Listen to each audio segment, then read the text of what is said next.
नमस्कार दोस्तों, मैं रुचिका एक बार फिर से आपका नई वीडियो में स्वागत करती हूँ। आज का जो वीडियो है वो बहुत ही इम्पोर्टेंट होने वाला है, क्योंकि इसमें हम आपको बताएंगे कि किस तरह से एक स्टूडेंट स्टडी के साथ साथ क्या काम कर सकता है जिससे कि आप बहुत ही कम समय में सक्सेसफुल अचीव करें। तो इसी का क्वेश्चन का जवाब देने के लिए आ रहे हैं प्रेम सर। आइए हम उनसे जानते हैं कुछ क्वेश्चनों के आंसर। नमस्कार सर। नमस्कार रुचिका, कैसे हैं आप? बहुत अच्छा हूँ, आप सुनाइए। बहुत अच्छी हूँ सर। एक बार हम फिर से आपके साथ कुछ टॉपिक्स पे जुड़े हैं, कुछ क्वेश्चंस के आंसर जानना चाहते हैं कि किस तरीके से एक स्टूडेंट स्टडी के साथ साथ अपने करियर को सेटल कर सकता है।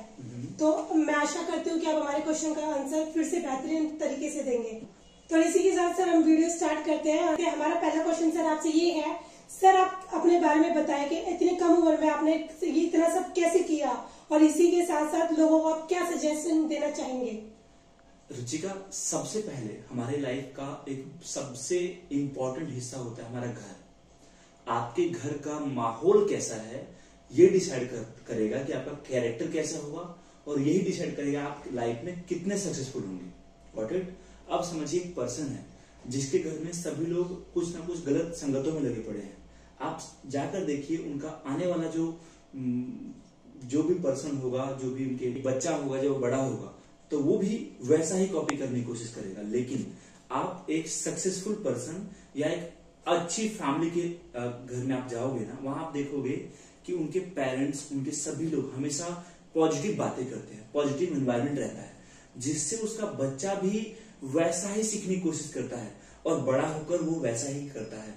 आप बड़े होने के बाद आईएएस बनेंगे, बिजनेसमैन बनेंगे, या फिर आप कुछ और बनेंगे, सिंगर बनेंगे। ये एक्चुअली में आप जिस दिन आप जन्म लेते हैं उस दिन से ही ये प्रोसेस स्टार्ट हो जाता है। वो कहते हैं ना कि अगर आपके 4 दोस्त बैठकर कुछ गलत काम कर रहे होंगे ना, तो यकीन मानिए 5वें आप होंगे उनके साथ वाले जो सेम वैसे ही कॉपी करोगे। लेकिन अगर आपके 4 दोस्त लाइफ में आगे बढ़ने की बात करेंगे, तो अगर आप उनके साथ बैठ गए ना, तो भले ही आप 100 की स्पीड में दौड़ो चाहे ना दौड़ो, लेकिन वो आपको मजबूरी कहो, जबरदस्ती कहो, वो 50-60 पे आपको दौड़ा ही देंगे। इसलिए मैं सभी पेरेंट्स से भी रिक्वेस्ट करूंगा कि अपने बच्चे को ऐसा एनवायरनमेंट दें जहां पर वो पॉजिटिव रह सके, पॉजिटिव बातें कर सके। दूसरी चीज जो मेरे साथ बहुत ज्यादा अच्छा रहा, मेरे पेरेंट्स ने हमेशा मुझे बहुत सपोर्ट किया हर चीज में। इवन आप ये समझिए कि बहुत जगह क्या होता है कि समझो कि पापा को दिख गया कि बेटा गलत काम कर रहा है, कुछ ऐसा कर रहा है जो नहीं करना चाहिए, एथिकली वो सही नहीं है, तो पापा मुंह पे बोलना शुरू करता है कि ये क्या कर रहा है, क्यों कर रहा है। बार बार जब आप किसी को टोकते हो गलत चीजों में ना, तो उससे क्या होता है कि उसके मन से ना आपका रिस्पेक्ट खत्म हो जाता है, कि उसको लगता है चलो कोई बात नहीं, अब तो पापा को पता चल ही गया है, अब तो सामने करेंगे। इससे क्या होता है, आपस में कोऑर्डिनेशन खराब होता है और बच्चे के ऊपर वो रिस्पॉन्सिबिलिटी नहीं आ पाती है। तीसरी चीज, पेरेंट्स बहुत बड़ी गलती करते हैं, मैं मानता हूं, जो हालांकि ये मेरा अनुभव है छोटा सा, अगेन मैं सही और गलत हो सकता हूं। पेरेंट्स की मैंने एक बहुत बड़ी गलती देखी है कि जब बच्चा बड़ा होता है ना, तो वो उनको उन रिस्पॉन्सिबिलिटी से अवगत नहीं कराते हैं जो एक्चुअल में कराना चाहिए, और उनको वो करवाते हैं जो बच्चा करना ही नहीं चाहता। एग्जाम्पल समझिए कि आप क्रिकेट खेलने गए, आपको पापा ने बोला कहाँ है, पूरे दिन क्रिकेट खेलता रहता है। अरे आप ये तो समझो कि उसका बचपन लौट कर नहीं आएगा। आपने बचपन में क्रिकेट नहीं खेला, तो आप क्या ये उम्मीद करो कि आपके बच्चे भी क्रिकेट ना खेले? आप बताइए। और इस कारण बच्चे के मन में इरिटेशन पैदा होना शुरू होता है, वो घर जाता है, घर में उसका मूड सही नहीं रहता। हाँ, अगेन आप उसको ये समझाइए क्रिकेट खेलो, बट लिमिट में खेलो। ये नहीं है कि आपके पास 24 घंटे, उसमें से आप 8 घंटे सोते हो, 4 घंटे खाते हो, 12 घंटे में से आप जो है 6 घंटे क्रिकेट खेल रहे हो। नहीं, हर काम करिए, बच्चे को बोलिए करो, ताकि बच्चा छुप कर कुछ ना करे। अगर वो छुप कर करना शुरू कर दिया ना, तो यकीन मानिए वो आपके लिए, आपके परिवार के लिए, आपके समाज के लिए अच्छा तो नहीं, बट गलत तो बहुत कुछ कर जाएगा। उसको हर चीज में सपोर्ट करिए, बोलिए डरो मत, जो करोगे गलत होगा कोई बात नहीं, डांटूंगा लेकिन तुमको मैं साथ दूंगा, मैं बोलूंगा कोई बात नहीं करो। जब ऐसा इन्वायरमेंट एक बच्चे को मिलेगा ना, तो वो बहुत कम उम्र में बहुत कुछ सीखना शुरू करेगा और वो लाइफ में बहुत कुछ हासिल करेगा। और मैं मानता हूं कि मैंने भी लाइफ में थोड़ा बहुत जो कुछ अचीव किया है, मेरे पेरेंट्स और मेरे फैमिली इन्वायरमेंट के कारण हुआ ये चीजें। बहुत ही बढ़िया सर, आपके इस आंसर से मैं ही नहीं, ये वीडियो देख रहे माता पिता और स्टूडेंट्स भी काफी प्रभावित हुए होंगे। इसी के साथ हमारा दूसरा क्वेश्चन आपसे ये है, क्या कोई स्टडी करते करते अपना बिजनेस स्टार्ट कर सकता है? क्या ये करना सही है? मैं एक बात बताऊं रुचिका, आज के टाइम में एजुकेशन एक बिजनेस बन चुका है। आप अगर ये सोचते हो ना कि आप कहीं पढ़ने जाओगे और फ्री में पढ़ाई हो जाएगी, तो भूल जाइए आप। लोग डॉक्टर का बहुत रिस्पेक्ट करते हैं, मेरी बहन भी मेडिकल की तैयारी कर रही है, डॉक्टर के लोग बहुत रिस्पेक्ट करते हैं, लेकिन एक डॉक्टर बनने में इंसान का 30-40 लाख रुपए लग जाता है। अगेन कम ज्यादा मैं पैसे के टर्म में नहीं तोड़ रहा हूं, बट हाँ लाइफ में आप कुछ भी करोगे ना, इवन आज के समय में पानी भी बिकता है। आप पेपर खरीदोगे, पेन खरीदोगे, रजिस्टर खरीदोगे, स्टडी मटेरियल खरीदोगे, अच्छे कोचिंग जाओगे, आप पैसे चाहिए आपको, बिना पैसे कोई आपको नहीं पढ़ाएगा, आप मानो चाहे ना मानो। अब अगर आपने उस उम्र में, जिस उम्र में आप पढ़ रहे हो, आपने कोई सोर्स ऑफ इनकम पे काम नहीं किया, तो आपको हर चीज के लिए पेरेंट्स पर डिपेंडेंट होना पड़ेगा। दो पॉसिबिलिटी हो सकती है इसमें। हो सकता है आपके पेरेंट्स के पास बहुत पैसा हो, उनके लिए कोई दिक्कत नहीं, आप पढ़ो, पढ़ते पढ़ते बिजनेस नहीं भी करोगे तो कल को कहते हैं कि नहीं पापा जी ने बहुत कुछ कर दिया है आपके लिए, आपको मिल जाएगा। लेकिन अगर आपके पेरेंट्स ने बहुत कुछ नहीं किया है, जनरली मिडिल क्लास फैमिली में क्या होता है कि एक पिता कमाने वाले होते हैं और उसके 3 बच्चे खाने वाले और एक वाइफ, 5 लोगों के परिवार में एक कमाने वाला है और खाने वाले 5 हैं। और वो अपना पैसा अगर वो महीने का 20,000 कमाता है ना, वो तो डिसाइडेड रहता है 20,000 में से 4,000 में दूंगा बड़े बेटे की पढ़ाई में, 3,000 छोटे बेटे की पढ़ाई में, 5,000 रूम रेंट, 2,000-4,000 खाने में, और महीने का 500 रुपए भी वो बचा नहीं पाता है। आप समझिए, ऐसे पिता की मजबूरी को आप समझो, जिसके पास इमरजेंसी में पढ़ने वाला फंड भी नहीं है। तो आपके लिए क्यों नहीं जरूरी है कि आप पढ़ते पढ़ते बिजनेस करो? आप सोचो, जिस उम्र में आप पढ़ाई कर रहे हो, आज लाइफ इंसान की जो है वो 100 साल नहीं रह गई है, 50, 60, 70 आते तो इंसान खत्म हो जाता है। 24 साल 25 साल की उम्र तक आप पढ़ाई करोगे, फिर आप कुछ काम ढूंढने की कोशिश करोगे, चाहे जॉब का प्रिपरेशन करोगे, चाहे आप कुछ ना कुछ करोगे, तब तक जिंदगी की रिस्पॉन्सिबिलिटी भागदौड़ में फंस जाओगे आप। पापा का उम्र आ जाएगा, पापा बोलेंगे बेटा अब मेरी उम्र आ गई, शादी कर ले, तेरे बच्चे को देख लूं, उनका ये वो देख लूं, करते करते आपकी शादी हो जाएगी, शादी होते होते वाइफ आ जाएगी, और तब जो आप सोचोगे कि मैं बिजनेस स्टार्ट करूं, ना आपने अनुभव लिया है, ना आपने कुछ सीखा है, ना एक्सपीरियंस है, आपको करना पड़ेगा फिर वही जॉब, और वो भी वो जॉब जिसके लिए आप कभी बने ही नहीं थे। क्यों? आपने स्टार्टिंग से तैयारी करने पर, पढ़ाई करने पर ध्यान दिया था। आपने कभी ये देखा ही नहीं कि मार्केट में चलता क्या है, आपने कभी अपने स्किल्स के ऊपर काम नहीं किया, आपने बस पढ़ाई पढ़ाई पढ़ाई।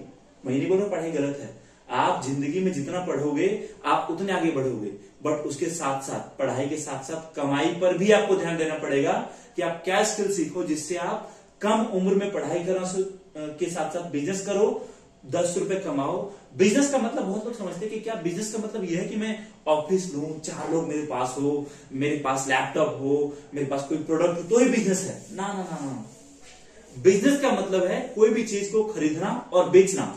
अगर आपने एक पेन खरीदा 5 रुपए का होलसेल में, और आपने आपके फ्रेंड सर्कल में ही दिन के 10 पेन बांट दिए, उसको बेचकर आपने 50 रुपए कमा लिया, ये बिजनेस है। समझ रहे हैं आप कहने का मतलब? आपके स्टूडेंट लाइफ में रजिस्टर बहुत सारा यूज होता है, आपके सारे दोस्तों से आपने पुराना रजिस्टर कलेक्ट किए और उससे आपको बेचकर आपने दुकान वाले को 50 रुपए कमाए, बिजनेस है। ये वो संकेत है कि लाइफ में आप कहां तक जाओगे। इसलिए काम कोई भी छोटा या बड़ा नहीं होता, आप जिस चीज को सोच लोगे करना है वही आपको वहां तक पहुंचाएगा। जब बचपन में आप सोचते हो ना कि मुझे कल को डॉक्टर बनना है, तो बनने में 8 साल लगता है, 10 साल लगता है, तो आप आज से नींव रखिए। 18 साल की उम्र में नींव रखोगे आप, 28 से 30 साल की उम्र आते आते आपके पास सब कुछ होगा जो आपको चाहिए। तो ये करिए, ऐसा काम करिए जिससे माँ बाप की रिस्पॉन्सिबिलिटीज भी थोड़ा कम हो, और वो आपके साथ साथ आपके और परिवार के लोग अपने सपनों के बारे में सोच सके। वो बहुत ही बढ़िया सर। इसी के साथ हमारा तीसरा क्वेश्चन आपसे है, पेरेंट्स को किन किन बातों का ध्यान रखना चाहिए जिससे उनके बच्चे कम उम्र में सक्सेसफुल बन सकें?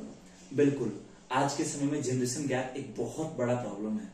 जनरेशन गैप के कारण अधिकतर आप देखोगे आज के समय में ना, तो एक जमाना था, एक समय था जहां एक परिवार के 5 लोग अगर थे तो 5 लोग एक साथ बैठकर खाते थे और 2 घंटे बात करते थे। लेकिन आज आप देखोगे ना तो आज क्या है कि एक बच्चा अपने पिता से, एक लड़का, स्पेसिफिक लड़का अपने पिता से बहुत दूर होता जा रहा है, लेकिन माँ के करीब रहता है वो।